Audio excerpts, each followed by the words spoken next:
Rise and shine, Mets fans, and if you're just as confused and a little frustrated like me, well, come along, join this video because I don't understand Epler and the package that he has gotten for David Robertson. Now, let me be very clear and say that I am not rooting against these kids. I do not root against prospects to fail. Okay, I understand everybody's young here. Anyone can shoot up in a minor league system. Anyone can, falter in a minor league system. I am not a prospect expert as well, but I do know like a good deal of some of them. Some of the like more major ones. Maybe the guys in like the top 100 that MLB.com I kind of look at and take look at their skill sets and whatnot. And then I also look to see, especially because I'm a Mets fan, I look to see what could some of our guys be dealt for, because David Robertson, he gets traded mid-game, or I guess toward the tail end of the game of that last night's game against the Nationals, which was a snooze fest. But David Robertson has officially been shipped to the Miami Marlins. So yep, I was wrong. I didn't think that Epler would pull the trigger for an in-division rival. All right, because I didn't think he wanted to get bit in the ass on a deal. But I was wrong. He did it. Marlins are buyers trying to fight for a wild card. And, he pulls the trigger and he gets two prospects back, both in rookie ball. Infielder Marco Vargas and then infielder Ronald Hernandez, who's actually a catcher, not an infielder, excuse me. But here's my issue. David Robertson was our best trading chip, and the Marlins, in their system, Marco Vargas is ranked 18th, and Ronald Hernandez was ranked 21st. So really not a good package at all, if you ask me. This is not what I was hoping for from Epler. And the reason why I say I don't want to kill these prospects, I mean, I took a look at them, all right, just to, get, some little notes on them here. It says that Vargas, he's like his best tool is hitting. I think the scouting grade was like a 55 for him.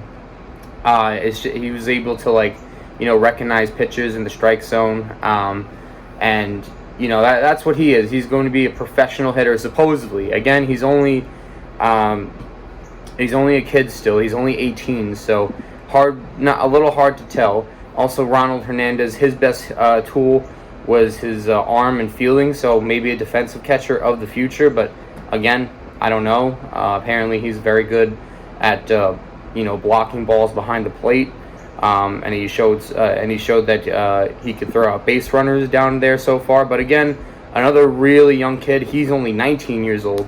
But I've just about had it with Billy Epler. I mean, last year he trades Vogelback. He gets him, but he gave up Colin Holderman, who could have been a nice reliever for us, who was flourishing with whatever Jeremy Hefner was helping him with.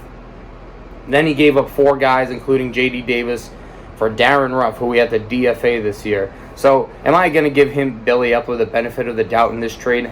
Absolutely not. I mean, this is just, an awful, awful package. I mean, if you wanted to trade, if the Mets really wanted to trade the Marlins, they could have got maybe a top 15, maybe even a top 10 prospect for David Robertson. You could have taken a chance on a kid like Sixto Sanchez. I know, he's an older prospect, who has had some injury history in the past, but I'm just throwing names out there off the top of my head.